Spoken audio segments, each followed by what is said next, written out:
Salah satu karya terburuk dan terkutuk Jokowi menurut saya adalah ambisi gilanya memindah ibu kota Jakarta ke Kalimantan Timur, sehingga dia sendiri akhirnya gusar bahwa IKN bakal jadi kota hantu.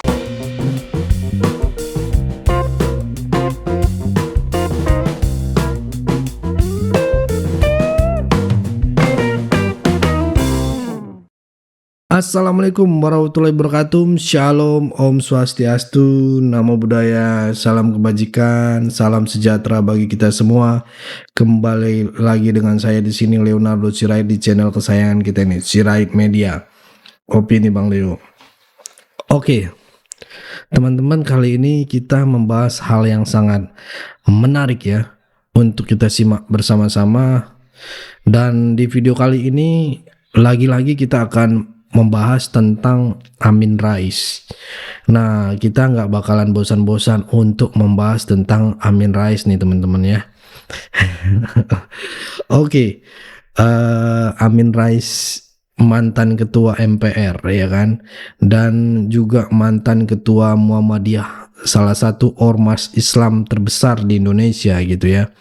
Tapi sepertinya Muhammadiyah sudah melupakan Amin Rais ya teman-teman ya. Ini terbukti dari beberapa kegiatan Muhammadiyah yang mengundang tokoh-tokoh penting lainnya tapi tidak mengundang Amin Rais gitu. Bapak Amin Rais ini tidak diundang gitu ya teman-teman. Apakah Muhammadiyah juga malu gitu dengan Amin Rais ya, dengan kelakuan Bapak satu ini gitu ya. Karena baru-baru ini Amin Rais lagi membuat sebuah video di channel YouTube-nya dengan judul IKN jadi kota mati gitu ya. Waduh, Pak Amin Rais nggak punya mata apa gitu ya, atau tidak pernah melihat channel YouTube Sirait Media kali ya teman-teman. Dia nggak bisa melihat update terbaru tentang IKN gitu ya. Dan lebih jauhnya ya, Amin Rais ini mengatakan bahwa ini ambisi gila Jokowi ya. Jokowi ambisi terkutuk Jokowi, dan lagi-lagi dia mengatakan hal yang sangat tidak pantas kepada Pak Jokowi teman-teman ya.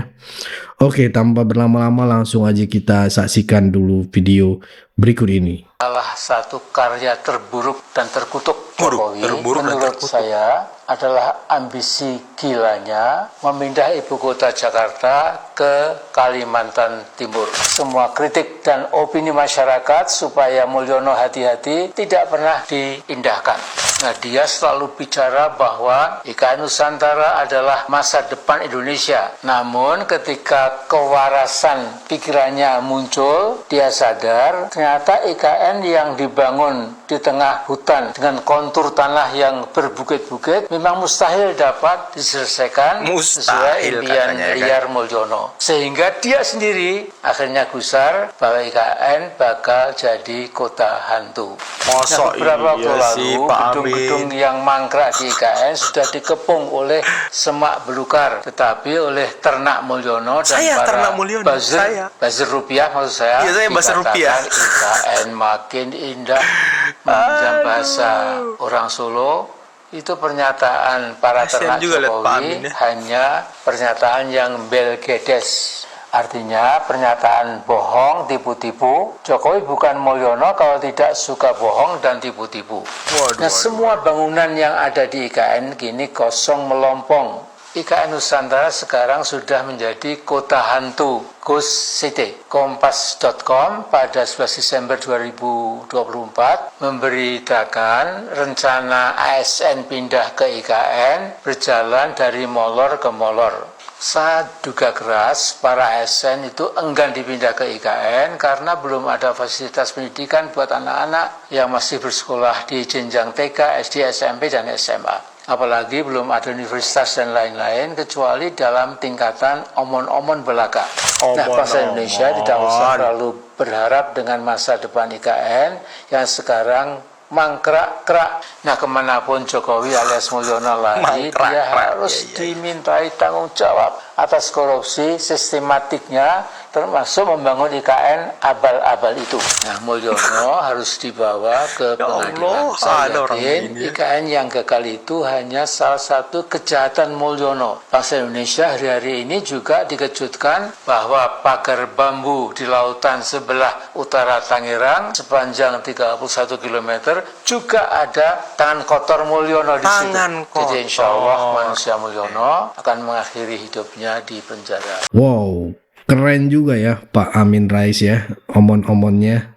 Katanya IKN akan mangkrak, ya kan? Terus IKN ditumbuhin semak belukar.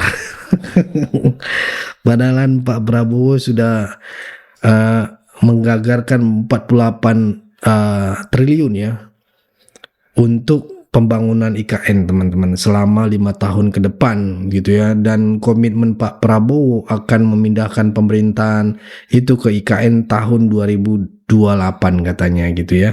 Sisi Pak Jokowi, bayangin bekas rival diangkat jadi Menhan. Kok nggak takut jadi kudeta gitu kan? Iya kan? Punya angkatan, punya prajurit, punya duit 56 triliun. Gitu. Itu kalau nggak seorang yang punya keyakinan dan keikhlasan tinggi, itu tidak akan mungkin terjadi. Bu Mega kalah saja mutung, gitu kan? Dengan Pak SBY, nggak omongan. Sekarang nambah lagi. Nah, 20 nambah tahun. gusar ya. Bahkan upacara bendera bekas presiden yang dia sendiri ngakui, tapi nggak pernah datang ke istana untuk acara 17 Agustus. Apakah itu contoh yang baik? Nggak baik Gitu kan? tentunya. Itu bukan contoh yang baik buat anak-anak kita. Saya selalu mengatakan itu, ya itu fakta gitu. Nggak usah mengada-ngada.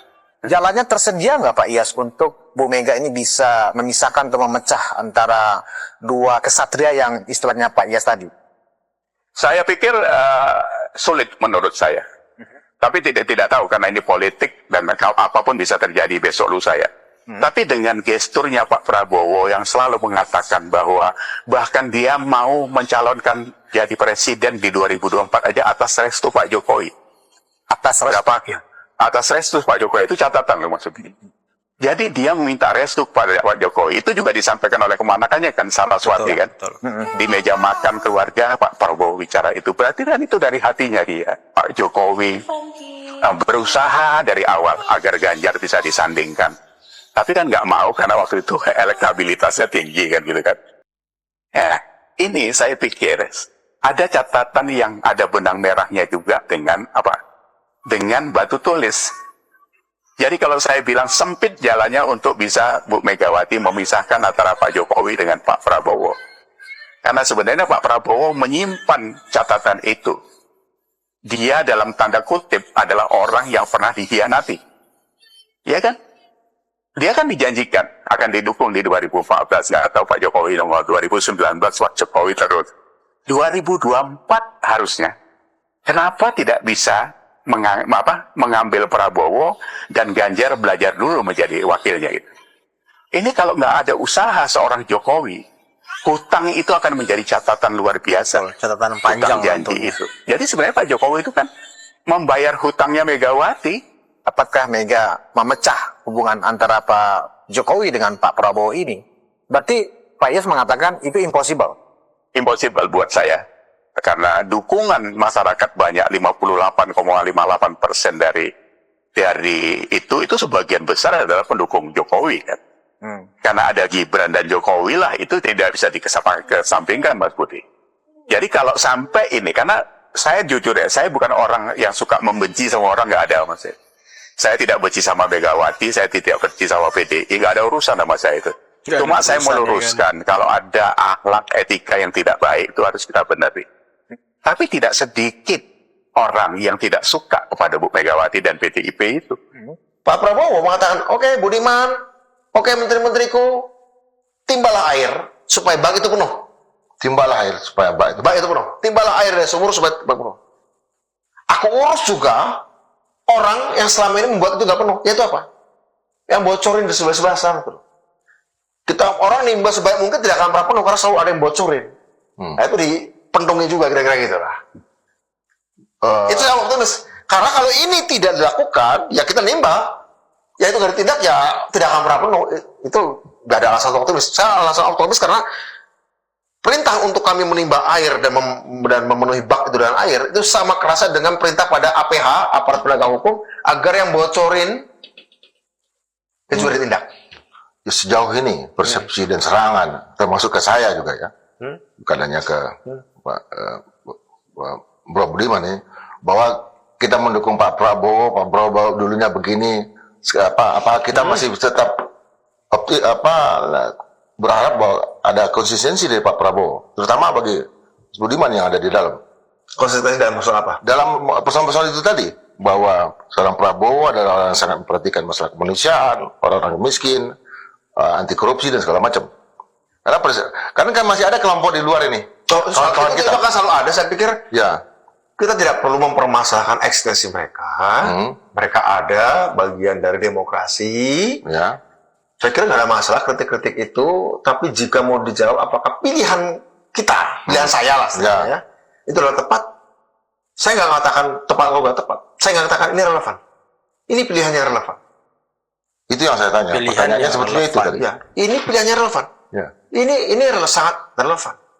Tepat waktu, tepat ruang, dan tepat materi. Ruangnya tepat, waktunya juga tepat.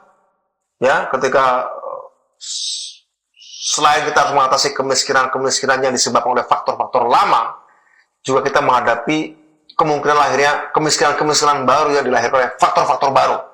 Sekonsisten apa Pak Prabowo di mata Mas Budiman? Saya konsisten apa? Kalau bicara fakta, ya faktanya adalah selama sejak saya mendukung beliau tahun lalu, ya rasanya intonasinya tidak berubah, kosakatanya tidak berubah, emosi dalam pengertian feelingnya tentang apa yang dikatakan tidak berubah. Sejak saya bertemu Pak Prabowo Juli 2023 sampai hari ini tanggal 29 Januari 2025, tidak ada yang berubah. Dan ketika saya ikut pertama kali rapat kabinet paripurna, maupun juga ketika pembekalan di Magelang, saya melihat ketika beliau memimpin rapat, saya belum pernah jadi menteri, jadi kurang tahu, gak bisa membandingkan dengan siapapun. Serasa-rasanya beliau selalu meletakkan persoalan itu di dalam kerangka berpikir strategis, secara global, kemudian dikerucutkan menjadi regional, dikerucutkan menjadi nasional, ya, strategis, operasional, taktis, mungkin nggak masuk teknis. Yang masuk teknis urusan menteri-menteri, yang taktis dan teknis urusan menteri-menterinya. Tapi beliau dari segi aspek strategis, beliau cukup itu. Kadang-kadang juga diangkat ke level yang agak ideologis gitu ya. Kadang-kadang di level yang agak ideologis sekali ya. Sehingga saya pikir kalau saya ikut rapat, mirip sedang kuliah. Mirip sedang kuliah. Mirip sedang kuliah. Iya. Seorang komandan tapi sekaligus guru. Oh iya, persis. Mirip sedang kuliah. Mirip sedang kuliah. Guru juga. Kuliah tentang geopolitik, kuliah tentang sejarah, kuliah tentang ekonomi makro, kuliah tentang ekonomi politik, kuliah tentang kebudayaan kadang-kadang, kuliah tentang psikologi pernah juga, berbicara bagaimana hubungan manusia. Saya tahu kok ketika saya berbicara dengan orang mengangguk, tapi saya bisa tahu ini orangnya sungguh-sungguh atau tidak. Artinya kan mencoba melihat behavior, gestur, tuh bahasa tubuh orang lain. Ya, Oke. Karena terus dia bicara tentang realisme politik, bicara tentang perimbangan balance of power di antara kekuatan dunia. Kemudian menghitung apa yang mungkin kita lakukan hari ini dan apa yang baru mungkin kita lakukan ke depan, apa yang belum kita bisa lakukan hari ini dan yang sekarang bisa kita lakukan kemungkinan nggak bisa kita lakukan ke depan. Setelah dilihat balance of power-nya, pemberimbangan kekuatan di level global, di level regional, ya. Ruang ya, waktu juga sejarah, history. Waktu juga dihitung di antara ketemunya ruang, pertimbangan waktu, ketemu Indonesia di mana, apa yang bisa dan apa yang belum bisa. Kemudian saya jadi presiden, saya bisa memberikan komando ini. Sekarang saya yakin kita bisa melakukannya. Jika ada yang membuat kita nggak bisa melakukannya, karena ada penyakit, ada kotoran, Ada korupsi, makanya harus kita tidak korupsinya. Adanya pemborosan, maka harus tidak kita tutupi pemborosannya. Kalau ada kebocoran, maka kita tutupi kebocorannya. Dari idealis, kadang-kadang bisa ideologis, value, kemudian bicara realis, ya, kenyataannya seperti apa, dan pada akhirnya saya percaya dengan tim saya, partai kabinet secara keseluruhan. Ya, karena saya percaya, pakai kepercayaan saya. Dan kalian punya otoritas untuk itu. Ada nggak ketakutan dari Jadi Mas Budiman? bagi saya yang namanya mengukur konsistensi bukan pernyataan normatif ya, bukan percaya pernyataan, bukan Iya. bisa diukur. Oke teman-teman, itulah tadi beberapa video yang bisa kita simak bersama-sama, yang bisa kita saksikan pada kesempatan kali ini, dan menarik ya bagaimana pemaparan dari Bang Budiman Sumantjiko ya, Sumantjiko ya, terkait dengan konsistensi Pak Prabowo dan bagaimana gaya kepemimpinan Pak Prabowo yang sangat bisa diacung jempol gitu ya. Oke, cukup segitu dulu teman-teman. Berikan tanggapan teman-teman yang menonton video ini bagaimana, boleh berikan pendapat kalian di kolom komentar. Pesan saya pokoknya tetap jaga persatuan Indonesia, jangan mau dipecah belah, jangan mau diadu domba, karena NKRI harga mati. Saya Leonardo Sirait, mohon undur diri. Bye-bye.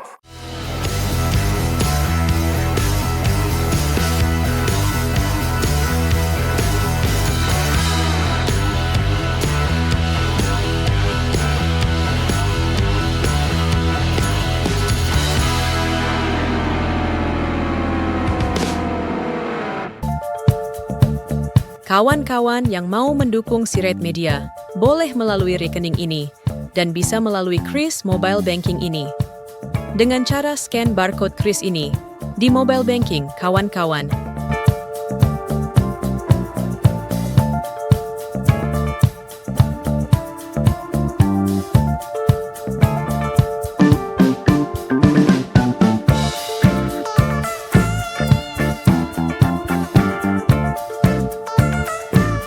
Dan jangan lupa juga mendukung pelayanan di yayasan kami melalui rekening ini dan bisa melalui Kris Mobile Banking ini dengan cara scan barcode Kris ini di mobile banking kawan-kawan. Berapapun itu sangat berguna bagi pelayanan kami. Mari terus kita suarakan suara rakyat jelata dan terus berdampak bagi Indonesia. Terima kasih.